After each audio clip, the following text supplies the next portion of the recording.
बात को लेकर यह कि डोनाल्ड ट्रंप, अमेरिका के राष्ट्रपति डोनाल्ड ट्रंप, जिस तरीके से भारत के ऊपर उन्होंने 25% का टैरिफ लगाया है और साथ ही साथ ये धमकी भी दी है कि अगर रूस के साथ भारत हथियार खरीदेगा या तेल खरीदेगा तो फिर पेनाल्टी भी लगेगी।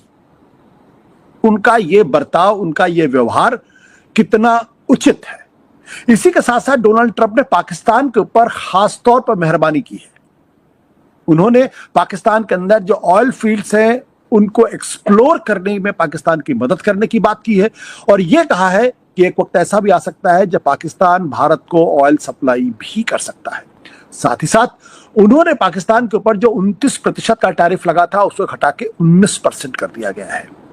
वो पाकिस्तान जो चीन के बहुत करीब था, ऑपरेशन सिंदूर के दौरान जो बात खुलकर सामने है, तो उस पर इतनी मेहरबानी क्यों है ट्रंप या अमेरिका की? और इसके साथ साथ एक बड़ा सवाल कि दरअसल भारत की विदेश नीति की आज स्थिति क्या है? क्या भारत की विदेश नीति ऐसी हो गई है कि अमेरिका और चीन दोनों से उसको एम्बैरेसमेंट झेलना पड़ रहा है और दोनों ही कहीं ना कहीं पाकिस्तान को लेकर मेहरबान है? क्या ये जियोपॉलिटिक्स में भारत पीछे हटता हुआ दिखाई पड़ रहा है? जो लोग ये कह रहे हैं कि ऑपरेशन सिंदूर के दौरान भारत पूरी तरीके से अलग थलग पड़ गया और पाकिस्तान को रोग स्टेट या आतंकवादी देश बताने और समझाने के लिए कि भारत में वो आतंकवादी गतिविधियां कर रहा है, इसके लिए भारत को 7 बड़े डेलीगेशन 35-36 देशों में भेजने पड़े थे। लेकिन फिर भी पाकिस्तान के साथ चीन भी बिजनेस करना चाहता है, रूस भी बिजनेस करना चाहता है और अमेरिका भी मेहरबानी कर रहा है। ऐसे में भारत की विदेश नीति पर जो सवाल खड़े हैं उस पर चर्चा करने के लिए, जानकारी के लिए और उसका उचित और सही निष्पक्ष विश्लेषण करने के लिए हम विवेक काटजू जी का आपका बहुत बहुत स्वागत है हमारे इस विशेष कार्यक्रम में। सर, ये सबसे पहले तो आपकी पहली प्रतिक्रिया क्या, जिस तरीके से ट्रंप ने भारत के ऊपर 25% का जो एक तरीके से टैरिफ लगाया है, एक धमकी भी दी है, इसको आप कैसे और किस नजर से देखते हैं? देखिए, बुधवार को अमेरिकी समय के अनुसार वहां के पाकिस्तान के राजदूतावास ने वॉशिंगटन स्थित ये ऐलान किया कि अमेरिका में और पाकिस्तान में व्यापार संधि हो गई। अगले दिन यानी कल पाकिस्तान के समय के अनुसार 10:02 पर शहबाज शरीफ प्रधानमंत्री जी ने ट्वीट किया या एक्स पे कहा कि हम ट्रंप के शुक्रगुजार हैं कि ये ऐसी ऐतिहासिक डील हम दोनों देशों के बीच में हुई। अब तो पाकिस्तान के साथ उनका जो उन्होंने जो टैरिफ घटाया है, साफ है कि पाकिस्तान के साथ उनका समझौता हो गया, जो हमारे साथ अभी नहीं। ट्रंप ने जब एक ट्रूथ सोशल पर ये पोस्ट अस्सलामुअलैकुम नाज़रीन, जीत वीडियो कुछ सेकंड के बाद आपके साथ शेयर करते हैं। पाकिस्तान के खिलाफ जाल बिछाने वाले खुद उस जाल में फंस गए हैं। मोदी हुकूमत ने अमेरिका, रूस, चाइना सब के साथ अपने ताल्लुकात बिगाड़ लिए हैं और अब भारतीय मीडिया खुद बता रहा है कि भारत खित्ते में अकेला हो गया है। पाकिस्तान की कामयाब डिप्लोमेसी और मजबूत अस्करी हिकमत अमली ने दुनिया को मजबूर किया कि वो पाकिस्तान का साथ दें। आज पाकिस्तान का साथ मुस्लिम ममालिक ही नहीं बल्कि चाइना, अमेरिका, रूस जैसे ममालिक भी पाकिस्तान को सपोर्ट कर रहे हैं और भारतीय मीडिया जो हर वक्त पाकिस्तान के खिलाफ जहर उगलता है अब खुद रो रहा है कि पाकिस्तान हमसे आगे निकल चुका है और मोदी की नाकाम पॉलिसियों की वजह से भारत खित्ते में ही नहीं बल्कि पूरी दुनिया में तनहा पड़ चुका है। तो चलिए आपको मजीद वीडियो की तरफ लेकर चलते हैं और भारतीय मीडिया को जुबानी सुनाते हैं। लेकिन उससे पहले आप लोगों से गुजारिश है कि अगर आपने चैनल को सब्सक्राइब नहीं किया तो चैनल को सब्सक्राइब और वीडियो को लाइक एंड शेयर करना मत भूलें। तो तब तक उन्होंने ये ऐलान नहीं किया था कि व्यापार संधि मुझे लगता है कुछ घंटों बाद हुई है, कुछ समय बाद। जहां तक बात यह है कि हम एक समय आ सकता है जब पाकिस्तान भी भारत को तेल बेचे, मैं समझता हूं वो तो एक नॉन सीरियस सा कमेंट था। ट्रंप की आदत है सीरियस कमेंट के साथ साथ कुछ और भी जोड़ देते हैं, तो उसको तो मैं तो नजरअंदाज करता हूं जी। जो आपने एक बहुत ही महत्वपूर्ण प्रश्न उठाया वो ये कि क्या अमेरिका इस वक्त राजनीतिक रूप से क्या पाकिस्तान के करीब आ रहा है, क्या उसकी नीति पाकिस्तान की तरफ बदल है। ये एक बुनियादी सवाल है और इसमें इस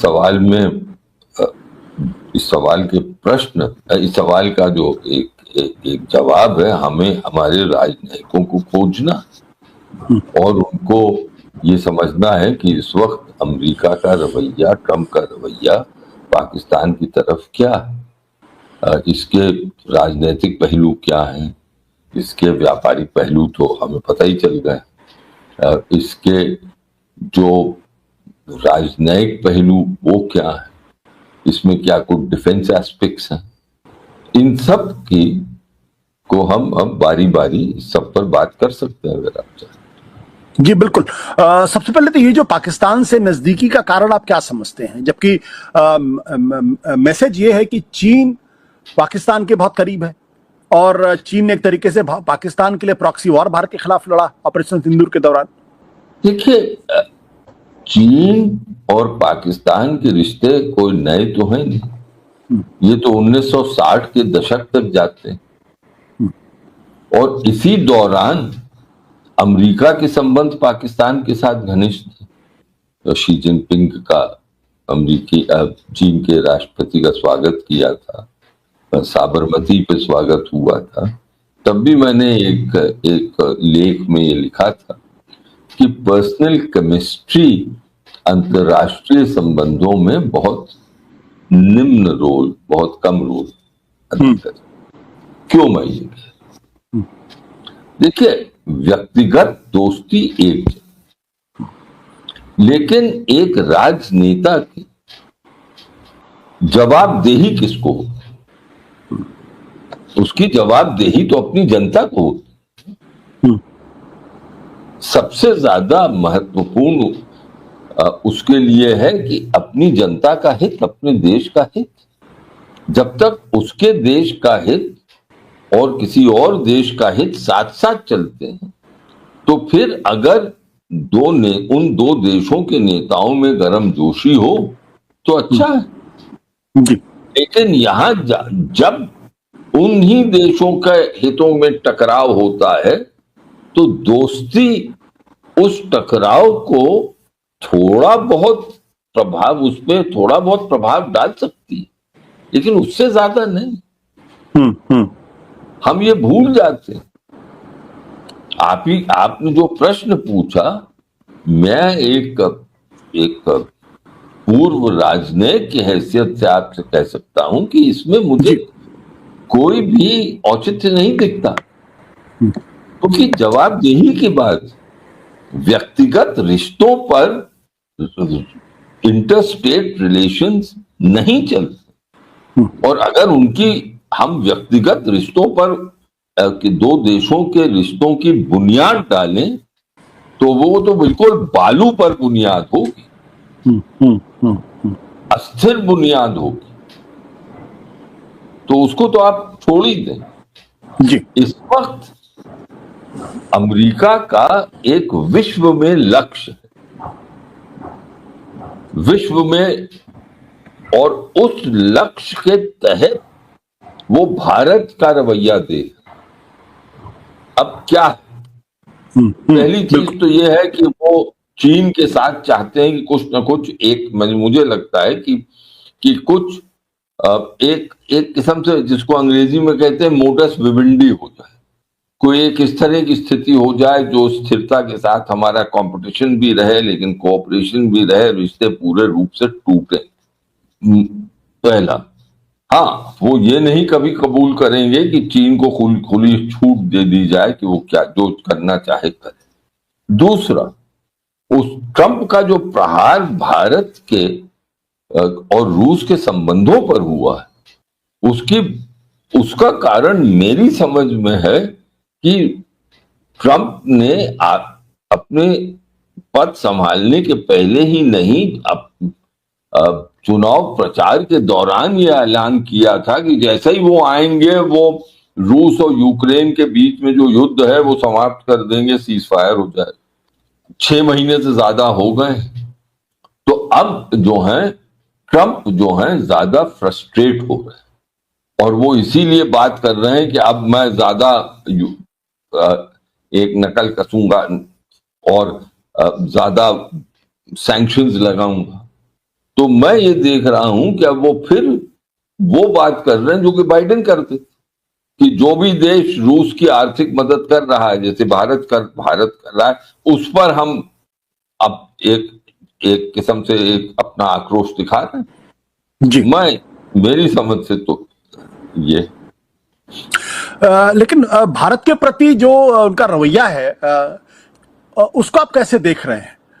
मेरा मानना यह है कि आज के दिन अमेरिका ने भारत और पाकिस्तान को दो अलग अलग स्फीयर्स में बांटने की कुछ उनकी सोच चल रही कि वो चाहते हैं कि भारत का जो पश्चिम पड़ोस है, जिसको वेस्टर्न नेबरहुड कहें, पाकिस्तान, ईरान, अफगानिस्तान, यहां पर पाकिस्तान कायम रहे और भारत ज्यादा अपना प्रभाव क्षेत्र इसको बनाने की कोशिश नहीं करे।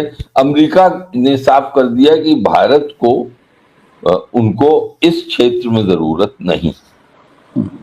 उनको अगर जरूरत है तो वो भारत की, तो वो इंडो पैसिफिक, तो वो चाहते हैं कि भारत अपना ध्यान इंडो पैसिफिक की ओर ज्यादा दे, यहां पर कम दे। लेकिन ये तो भारत के लिए तो मुमकिन नहीं है, क्योंकि भारत के हित जैसे पश्चिम एशिया में बहुत है और वो हित तो भारत छोड़ नहीं सकता। तो ये एक क्लैश मुझे दिख रहा है।